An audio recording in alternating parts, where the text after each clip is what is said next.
Coming up on today's episode of Airborne Unlimited, recreational aviation says goodbye to Ray Stits. Proposed change to GI Bill slams aviation training. United Technologies considers selling Sikorsky.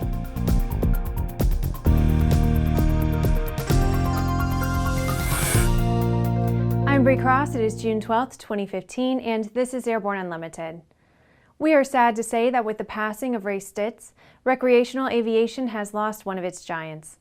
Ray Stits, EAA Lifetime member and aircraft designer and developer of polyfiber coverings, died June 8th of natural causes just under 2 weeks shy of his 94th birthday.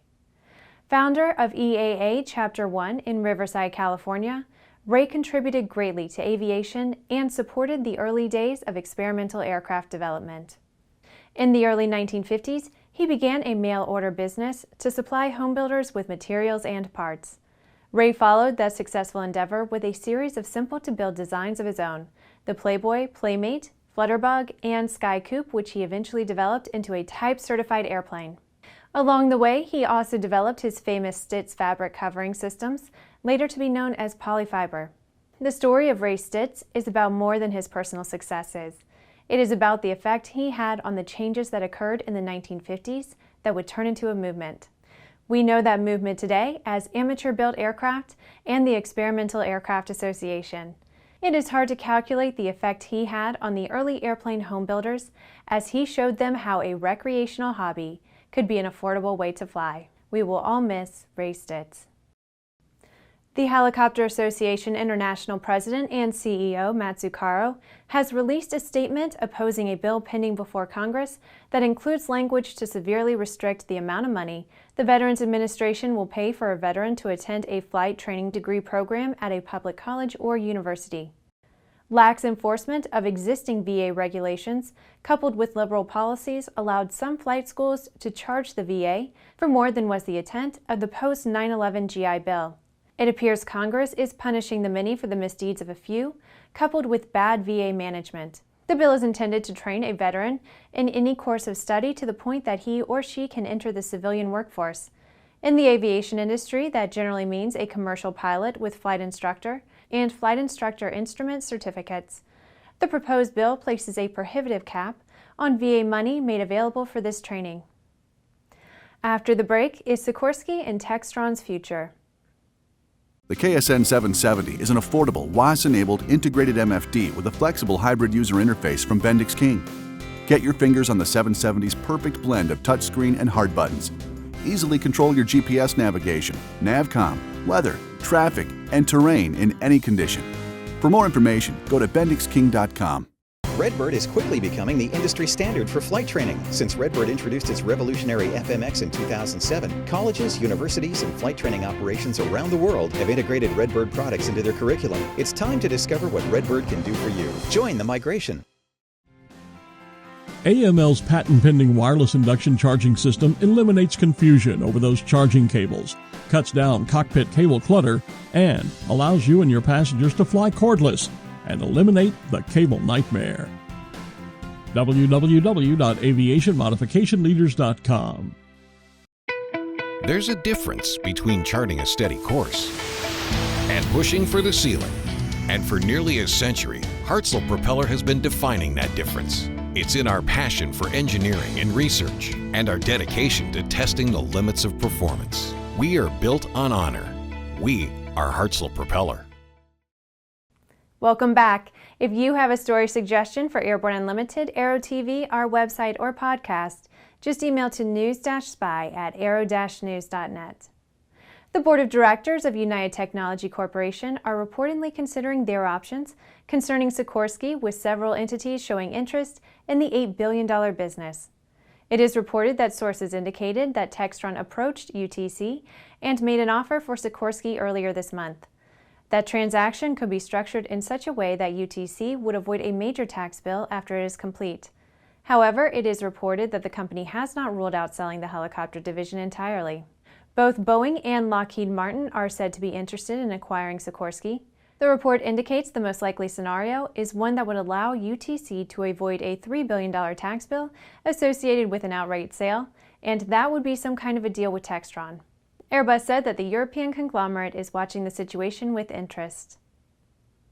Well, it's Friday, and that means that it's time for ANN's CEO and Editor-in-Chief Jim Campbell to check in with his weekly barnstorming commentary. If you're a business at EAA Airventure 2015 that wants to be noticed, ANN can make that happen. Today, ANN's news editor, Tom Patton, stands in for Jim to tell you how to get it done. Here's this week's barnstorming.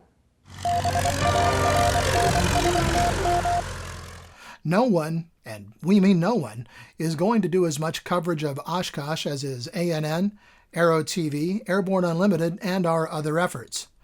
But we get hundreds of news releases every year at the show, so it makes sense for you to get with us to do the best possible job in educating all of us at ANN as to what you're up to news-wise for this year. But if you really want to get noticed by us, here are a few do's and don'ts that will help us help you. First of all, do something noteworthy. Now, this may seem a bit obvious, but the more people impacted by your new product or event, the better. Logo changes or launching a new website are great, but maybe not lead items. Same goes for incremental updates. If version 6.2.4 only makes minor bug fixes, your release will likely get pushed back for something more impactful. Please provide news releases electronically. We know you didn't write it by hand or on grandma's underwood and mimeograph it for distribution.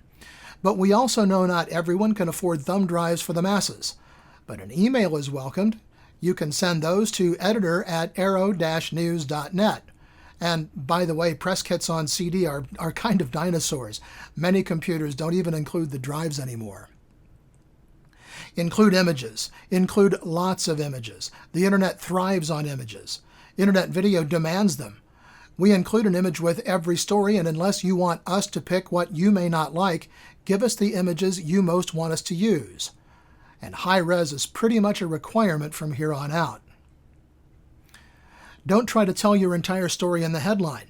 I'll have to edit it and may miss the hook you're looking for. Give the reader a reason to read more. Keep the flowery language to a minimum. You might be the world's premier provider of Geezy widgets, but that's not the news. And don't make your company name the first thing in your release. I know your marketing prof said you should, but that's also not the news. There are certain words that seem to appear in quotes in every release. Thrilled, proud, excited, and the like. Of course you are, or you wouldn't be sending the release. And again, I know your prof told you to use them, but save them for the marketing kit. Do people really talk like that for every quote? Communicate. I can't emphasize this enough because we can't tell a story we don't hear about. Feel free to stop by our office and talk to us. Finally, ANN, Aero-TV, and Airborne Unlimited are introducing a new platform this year for really innovative, fresh, heretofore unseen or unheard of news, and it's all in cooperation with the EAA. So if you're breaking big news this year, you need to make contact with us right away to be brought up to speed on what we call the Airventure Innovation Preview. The bottom line is we need your news release to be newsworthy, and we need to know about it. Decide what's the news and emphasize that. Your goal is to give us the opportunity to help you reach an audience, and you'll have plenty of time for shameless self-promotion when they visit you at the show or later. And one thing more, news is new. If you sent us the same release 2 months ago, it'll likely go on the back burner. Make sure there's a reason to send us the release. So that's pretty much it. We certainly look forward to seeing all of you at Airventure this July.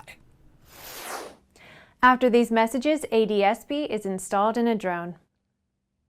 Concorde's recombinant gas RG series sealed battery technology produces a high-performance battery with the advantages of being pre-tested and fully charged at the factory. Find out more about Concorde's entire line of batteries at www.concordebattery.com. Concorde, the heart of your aircraft. Now certified, Aspen Avionics single-band ADS-B, ATX100, and ATX100G transceivers are the next-gen ADS-B solution that provides the features pilots need while keeping flyaway costs low. Check it out now at aspenavionics.com. Sandia introduces the new SAI 340 Quattro TSO'd airspeed, attitude, altitude, and slip. With integral backup battery, Safety never looked so good. See it now at www.sandia.aero.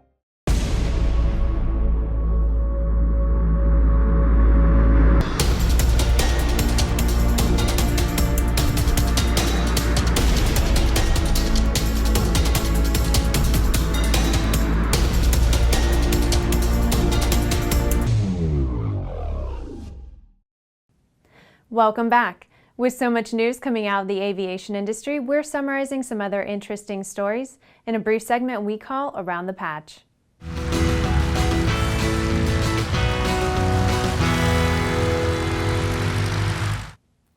Robotic Skies has completed the first field installation of a Garmin GDL-84 automatic dependent surveillance broadcast data link solution into an unmanned platform. This aircraft is engaged in airspace integration testing in Nevada and operates under an experimental type certificate. A Cessna that departed from Crooked Island in the Bahamas on Monday was forced to ditch off the coast of New Providence southeast of Nassau. Fortunately, all 5 people aboard, including an 8-month-old baby, were rescued by the Royal Bahamas Defense Force. Airbus and Aerolíneas Argentinas have signed an agreement to establish the first Airbus maintenance training collaboration in South America at the airline's facilities in Buenos Aires. This will provide maintenance and engineering training for A320, A330, and A340 aircraft. Plans for a commercial service from Lakeland, Florida's Linder Regional Airport have been scrapped. This is because Falcon Air has surrendered their air carrier certificate for Falcon Air Express to the FAA and plans to file for bankruptcy. The International Air Transport Association announced that Andres Concesa, CEO of Aero Mexico, has assumed his duties as chairman of the IATA Board of Governors for a 1-year term, effective immediately. Concesa is the first Mexican to hold this position. Well, that's it for today's trip around the patch. Now let's get back to the rest of the news. The charity organization serving in mission, known as SIM USA, based in North Carolina and operating in Nigeria, Africa, recently welcomed its third Cessna 182, upgraded with an SMA STC, after a 37-hour flight across the Atlantic from Bangor, Maine, to Niamey. The STC replaces the Continental gasoline engine with an FAA and EASA certified SMA Aero-Diesel engine conversion kit. SIM has been operating upgraded Cessna 182s since 2007 and has accumulated over 5,400 hours in extremely hot and demanding conditions. Mission aviation organizations such as SIM are taking advantage of the lower operating cost of their 182s equipped with diesel engines to reach remote communities around the world. The ability to use Jet A fuel in their aircraft makes it possible to go places where aviation gasoline is simply not available. SIM's pilot and mechanic coordinator Jim Rendell said, quote, "The engine's low fuel consumption allowed us to extend our range of operation, eliminating the need to plan for expensive refueling and offering a significant trade-off of less fuel in order to carry more cargo on longer routes," end quote. Well, that's our program for today. Remember to get comprehensive, real-time, 24/7 coverage of the latest aviation and aerospace stories anytime at aero-news.net. Remember that Airborne Unlimited is streamed daily, Monday through Friday, with additional breaking news bulletins for important stories that fall outside of our normal deadlines. Please join us and a growing roster of over 100 outstanding industry associations and organizations every weekday for the best in aviation and aerospace news from the staff of the Aero-News Network, the aviation world's most comprehensive news and information resource. Have a wonderful weekend. We will see you Monday.